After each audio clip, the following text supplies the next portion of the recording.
오늘은 나 때문에 살리라. 나 때문에 살리라 하는 제목으로 우리 하나님 말씀 함께 나누도록 하겠습니다. 이 바울을 태우고 로마로 향하던 배는 유라굴로라는 엄청난 폭풍을 만나게 됐는데 이 배의 선원들과 사공들은 목숨을 건지기 위해 보름 동안 사투를 벌여야만 했습니다. 이 폭풍이 얼마나 강하게 배를 몰아붙였던지 모든 사람이 살 가능성이 없다, 이렇게 판단을 했고 아무도 희망을 말하지 못할 정도였는데 그 가운데 오직 한 사람 바울만이 사람들에게 걱정하지 말라, 우리가 다 살 것이다, 이렇게 안심하고 격려할 수가 있었습니다. 바울이 어떻게 그렇게 확신할 수 있었는가? 전날 밤에 천사가 전하는 하나님의 말씀을 들었기 때문인데, 이 천사가 전한 메시지의 내용은 이 배에 탄 사람들 중 한 사람도 죽지 않을 것이고 다만 배만 파손될 것이다, 이런 메시지였습니다. 이 메시지를 전할 때 23절을 보시면 나의 속한 바 곧 나의 섬기는 하나님이라는 표현을 바울이 쓴 것을 우리가 볼 수가 있습니다. 나의 속한 바 내가 섬기는 하나님이라는 이 표현은 바울에게 있어서 하나님은 멀리 계시거나 관념 속에만 계신 하나님이 아니라 실제 하고 계시고 실제 나와 교통하시고 나와 함께 계시는 하나님이라 하는 것을 바울이 얘기한 겁니다. 보통 일반 사람들도 하나님을 믿는다고 말하고 또 하나님이 계신 것 같다, 이렇게 말하는 것을 우리가 많이 볼 수가 있습니다. 그런데 그 사람들이 말하는 하나님은 관념 속의 하나님이거나 또 멀리 있는 하나님인 경우가 많습니다. 그래서 야고보는 그런 믿음에 대해서 옳다, 그러나 귀신들도 그 정도는 믿고 벌벌 떨고 있다, 그것이 진정한 믿음이 아니다, 이렇게 말을 하고 있는 것입니다. 어딘가에 하나님이 계신다고 믿는 것과 하나님이 내 아버지시다, 이렇게 믿는 것은 완전히 다른 믿음입니다. 하늘과 땅 차이의 믿음입니다. 아버지가 어딘가에 있긴 있는데 나와 같이 사는 아버지는 아니고 나를 돌봐주시는 아버지도 아니고 그저 아버지라는 분이 있다 하는 것은 고아들이 하는 말입니다. 근데 하나님은 그런 하나님이 아니시라 우리를 고아 같이 버려두시는 하나님이 아니라 우리와 항상 함께 계시고 우리를 돌보시고 먹이시고 입히시는 좋으신 아버지 되십니다. 그런데 우리는 이방 사람들이 하는 것처럼 기도하고 이방 사람들이, 믿지 않는 사람들이 걱정하는 것처럼 먹고 사는 것을 걱정하고 있다 하는 것이 우리의 현실입니다. 원래 아버지라는 존재는 가족을 위해서 또 자녀를 위해서 마지막까지 희생하는 존재입니다. 우리 육신의 아버지도 원래 그런 존재여야 마땅하지만 많은 경우 육신의 아버지에 대한 안 좋은 기억 때문에 이 하나님 아버지에 대해서도 어려워하는 사람들이 많고 또 거부하는 사람들도 매우 많습니다. 그러나 하늘 아버지는 이 땅의 아버지와 비교할 수 없는 진정한 아버지십니다. 우리 하늘 아버지는 끝까지 기다리시고 끝까지 용서하시고 끝까지 책임져 주시고 마지막까지 희생을 하시는 아버지십니다. 우리가 바로 그분께 속한 사람들이라 하는 것입니다. 그분이 우리 안에 계시고 내가 그분 안에 있음을 아는 사람들은 두려워할 것이 없고 그분의 계심 때문에 아쉬울 것도 없는 것입니다. 바울은 그래서 막연하게 하나님이 말씀하셨다거나 천사가 말했다거나 하지 않고 내가 속한 바 곧 내가 섬기는 하나님이라 이렇게 구체적으로 담대하게 말을 했는데 자기의 소속이 어디인지를 분명히 밝히고 있는 것입니다. 우리는 세상에 속한 자들이 아니고 하나님께 속한 자들입니다. 내가 섬기는 하나님, 내가 찬양하고 극진히 경배드리는 하나님, 그분이 말씀하시면 어떤 일이든 무슨 일이든 믿음으로 할 수 있는 나의 가장 귀하고 아름다우신 하나님이 내가 속한 하나님이다, 이렇게 말씀할 수 있어야 됩니다. 그 하나님이 우리의 아버지 되시고 우리는 그분의 한 형제 자매들이기에 우리가 서로 용납할 수 있고 용서할 수 있고 사랑으로 덮어줄 수 있다는 것입니다. 24절에 보시면 하나님이 바울에게 바울아 두려워 말라, 네가 가이사 앞에 서야 하겠고 또 하나님께서 너와 함께 행선하는 자를 다 너에게 주셨다, 이렇게 말씀하셨습니다. 왜 하나님께서 바울과 276명이나 되는 이 배에 있는 사람들을 살려주시는가? 그 이유는 바울이 반드시 로마에 가야 되기 때문이고 로마에 가서 황제 가이사 앞에 서야 하기 때문입니다. 바울이 이 사명을 이루지 않는 한은 죽지 않을 것이고 또 바울과 함께 배 탄 사람들도 바울 때문에 바울의 이 사명 때문에 죽지 않는다 하는 것입니다. 우리는 그냥 태어난 사람들이 아니라 사명을 가지고 태어난 사람들입니다. 예전에 저 중고등학교 때 친구들이 생일 축하해 줄 때 되게 짓궂은 노래를 불렀는데 생일 축하합니다 이렇게 부른 것이 아니라 왜 태어났니 이렇게 부르는 경우가 있었죠. 여러분들도 그런 세대시죠? 잘 생각해 보십시오. 왜 태어났니? 왜 태어났니? 인구도 많은데 왜 태어났니?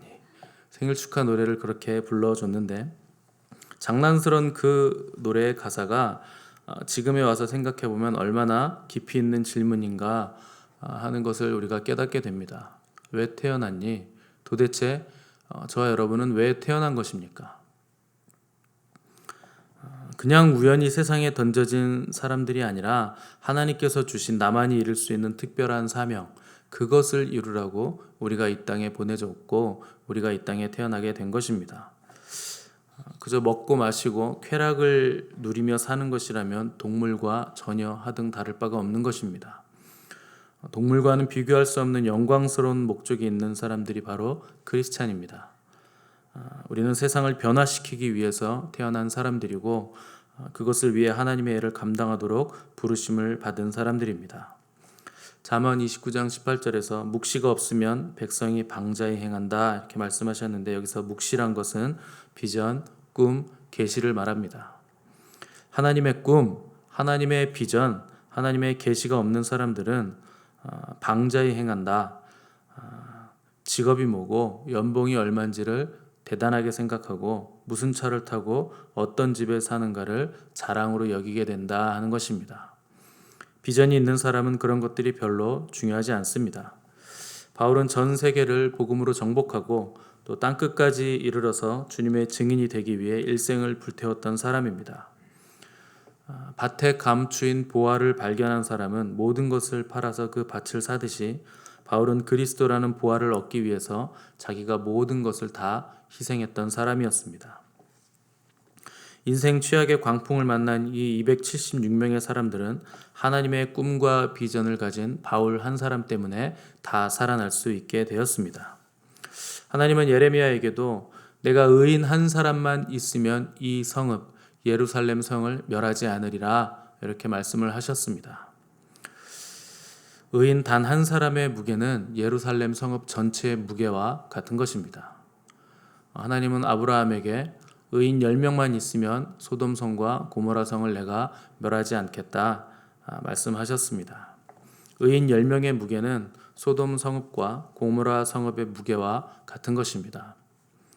우리나라에 들어온 선교사들은 복음을 전하다가 이 땅에서 피를 흘렸고 또 병에 들어 죽어가면서 순교를 했습니다. 왜 우리나라 기독교가 이렇게 크게 부흥하고 성장했는가? 우리의 믿음이 좋거나 이 땅의 크리스찬들이 훌륭해서가 절대 아닙니다. 우리는 자꾸 한국 땅을 교회를 축복해 주시고 복음으로 이 나라를 정복하게 해주시고 부흥하게 해주신 것이 우리가 기도를 많이 하고 우리가 열심히 해서라고 자꾸 착각합니다. 아닙니다. 냉정하게 생각을 한번 해보십시오. 우리나라 정치인들이 정의롭고 도덕적으로 정치를 잘해서 훌륭해서 우리나라가 경제적으로 잘 살게 됐을까요? 객관적으로 봐도 이 나라는 도덕적인 수준을 봤을 때, 국민성을 봤을 때 망해도 수십 번을 망해도 전혀 이상하지 않은 나라입니다. 그 정도로 우리의 국민성과 도덕적 수준은 굉장히 바닥을 치고 있습니다. GNP가 높으면 뭐합니까? 그 GNP 수준에 맞는 사람들의 수준은 전혀 안 되고 있는 것이 이 나라의 문제점입니다. 우리가 훌륭해서 부흥한 것이 아니라 이 땅에 다른 나라에서 들어온 순교자들의 피가 뿌려졌기 때문에 하나님께서 그 피 때문에 이 나라를 부흥케 하신 것입니다. 우리나라의 부흥은 순교자들의 피값입니다. 결코 우리가 훌륭해서가 아니고 우리가 하나님을 잘 믿어서도 아닙니다. 한 사람이 눈물을 흘려서 한 나라에 들어가서 복음의 씨를 뿌리고 순교의 피를 뿌리면 하나님께서 반드시 그곳에는 열매를 맺게 해 주십니다.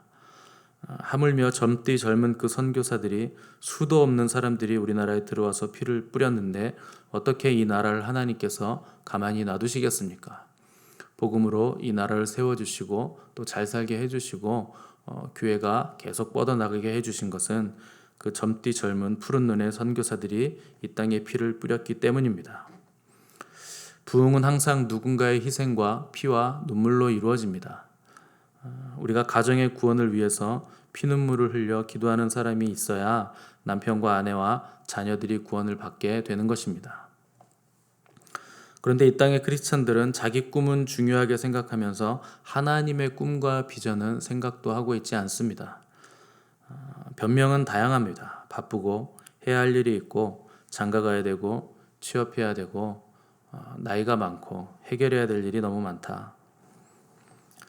지금 우리가 하는 그 변명들이 사라지면 다른 변명이 또 등장하게 된다 하는 것을 우리는 이미 다 알고 있습니다. 변명은 끝이 없지만 인생은 끝이 있습니다. 마침내 주님 앞에 서면 그때는 지금 하는 변명들은 통하지 않습니다. 갈렙은 나이 85세 때 모세가 자기에게 약속했던 헤브론 땅을 달라고 여호수아에게 요청했습니다.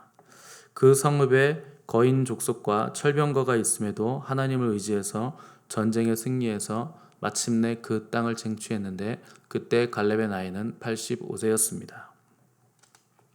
그때 갈렙이 여호수아에게 모세가 나를 보내던 날이나 내가 정탐하러 가나안 땅에 들어갔던 그때나 지금이나 내가 일반이라 오히려 몸 상태가 지금이 훨씬 더 건강하고 더 강해졌다 이렇게 고백하는 것을 볼 수가 있습니다.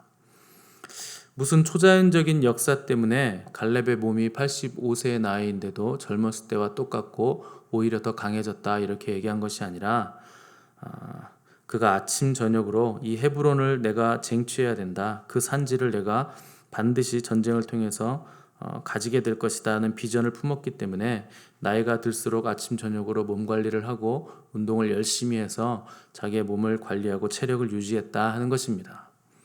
비전이 있는 사람은 그렇게 살 수밖에 없는 것입니다. 결국 갈렙은 그 늦은 나이에도 거인족 족속 중에서도 가장 크다는 아낙 자손들과 철병거, 당시에 철병거라 하면 탱크를 가지고 있었다 하는 겁니다. 이스라엘 백성들은 당시의 무기가 청동기였고 이 가나안 땅의 사람들은 철기 문화였습니다. 싸움을 해도 상대가 되지 않는 그런 싸움에서 마침내 그들을 상대로 싸워 이기고 그 땅을 차지했고 나중에 그 헤브론 땅은 다윗의 성읍, 다윗의 땅으로 변하게 된 것입니다. 이 하나님의 비전을 품은 백성은 세상의 어떠한 세력이라도 심지어 늦은 나이라도 아무런 위협이 되지 않는 것입니다. 세상은 우리의 비전을 가리기 위해서 무섭게 공격하고 그 공격이 거세게 두려울지라도 우리는 전혀 두려워할 필요가 없습니다. 왜냐하면 우리는 세상에 속한 사람들이 아니라 하나님께 속한 사람들이기 때문에 그렇습니다. 우리가 포기하지만 않는다면, 우리가 하나님의 비전과 꿈을 꼭 잡고만 있는다면 우리는 결국 비전의 땅을 보게 될 것입니다. 두려워 말라. 네가 반드시 로마에 가야 될 것이다. 너와 너에게 속한 모든 사람들을 너의 비전, 네가 가이사 앞에 서야 하기 때문에 내가 다 살려줄 것이다. 너의 가족들도 너 때문에 살 것이고 너의 부모와 친척들도 너 때문에 살 것이고 너의 교회도 살 것이고 네가 사는 지역과 네가 사는 나라가 너 때문에 살아나게 될 것이다. 너를 통해 모든 열방이 돌아와 여호와의 영광을 인정하게 되는 큰 부흥이 오게 될 것이다. 이 하나님의 음성을 저와 여러분이 들으시기를 바랍니다. 큰 꿈과 큰 비전을 이루기 위해서 삶을 불태우시는 저 여러분의 삶이 되시기를 간절히 바랍니다. 함께 기도하겠습니다.